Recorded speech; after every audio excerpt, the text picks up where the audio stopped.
But a lot of them say, oh, these union guys and girls are so lazy. It's like, this is literally like... Walk a mile in my shoes. What's that guy, Jim Cramer, is that his name? Oh, yeah, let loose. Feel free. Piece of shit. He needs to bring his fat ass to Lansing and get in one of these plants over here and see how it feels. You know, it's those who live in glass houses shouldn't throw stones, right?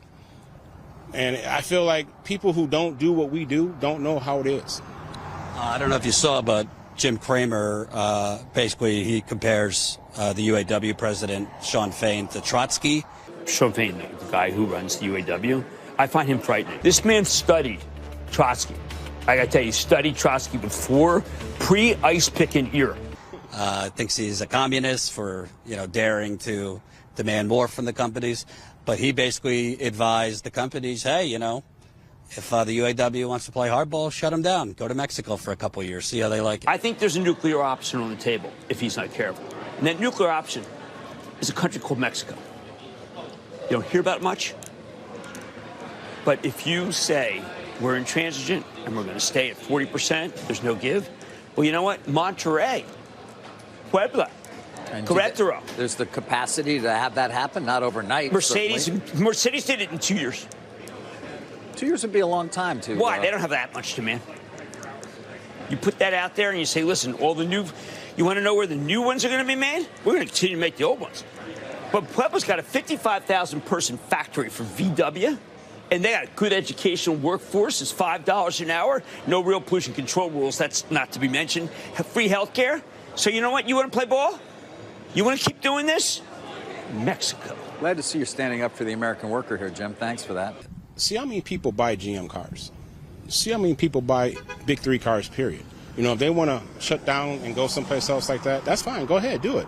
But I've owned GM cars my whole life. They do that, I will never buy a GM car again.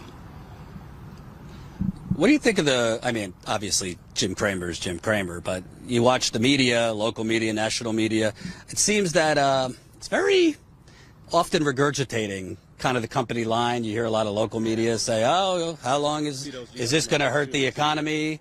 Oh, yeah, the GM. Yeah, they pay those big bucks for those commercials, so they got to kind of keep, GM and Ford and Chrysler, Stellantis, happy. Don't rock the boat, Don't take the food out of the spoon that we're feeding you with, So basically, the car company's advertising on local TV obviously influences the way they cover it. Yeah, I feel that's what it is. Remember, folks, this is day 17. We have been out here every single day. Do you see CNN out here every single day? You see fat-ass Jim Cramer out here? You see fat-ass Jim Cramer out here? And when the local media comes, what do? They talk to one worker, two if you're lucky, then they cut it down to 20 seconds on the nightly news because they don't want to ruffle the feathers, as Floyd mentioned, of their advertisers, GM, Ford, Stellantis. So we need you.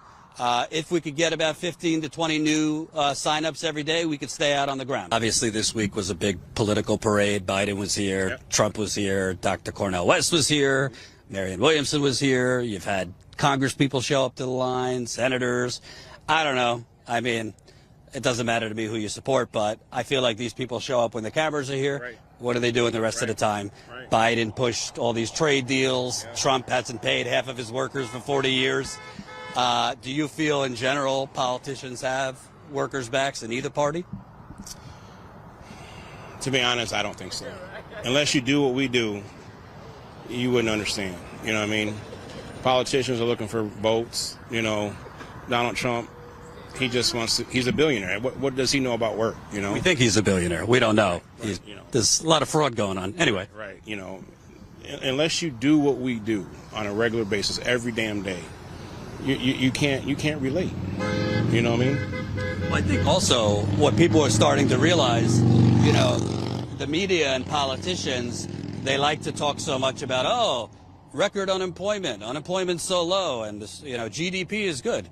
But let's talk about the jobs that they're including. Mm-hmm. Sure, you might make decent wages, but they took away your pensions. Oh, yeah. You got this convoluted, weird bullshit system. There's like 25 different tiers. You can get laid off 3 times. And how strong are these jobs that they're including in this historic economy? I don't think they are really that strong. you know, because GM could pick up and go whenever they want, you know what I mean? Then that just destroys Lansing, you know. You know, there's 2 GM plants here in Lansing. You know, we got 2,500 people at Delta. What is it, like at LGR 2,000 maybe? That's 4,500 people. And each one of us, you figure with Bridgewater and Ryder and all them down the street, for one of us, that's like 8 people, right? So you figure if they move, wow, that's a lot. That's a lot. It can destroy a whole community. Yeah, it could. Do you know a lot of workers at your place? Because I've talked to people that are driving 2 hours to work, an hour, because their plant got closed or this and that. That promise, like, oh, when your plant that you left gets back up and running, you can go back. And then when you get to your new plant that's about an hour away, and then you find out that your plant is hiring again, oh no, you got to stay for a year or 2 years or 6 months, whatever, before you can go back. And now you done lost your way to get back to where you know, we got people coming from Flint, Detroit, you know, Mackinac Island, you know, all kind of places around here. They drive an hour and a half. Hour and a half away. And in the wintertime, Michigan gets really bad winters, you know what I mean? So we start work at, 6:30 on first shift. You got to leave at 4 o'clock in the morning to get here. Then you get home. You're maybe home maybe 8 hours and do it all over again. A lot of them are temps. Yeah. Yep. A lot of them are temps. You know, I want to ask you about something. I wish this beautiful woman would join me because she was mentioning it. There seems to be some funky business with GM where people pass out on the line, people get sick on the line, people die on the line, and they say, yep, it happened in the ambulance going there. Or it didn't happen on the GM property because they don't want the health liability.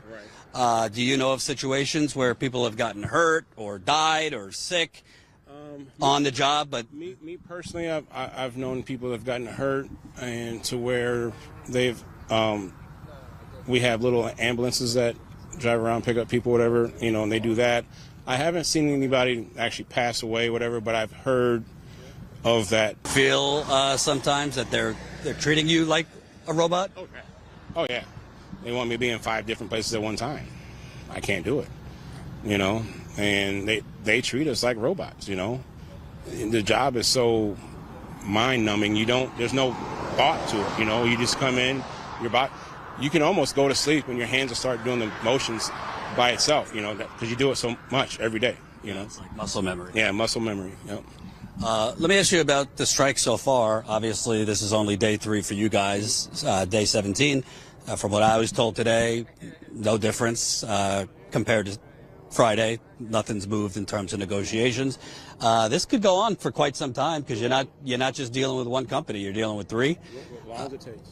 Tell me about that. As long as it takes, because obviously $500 a week is tough.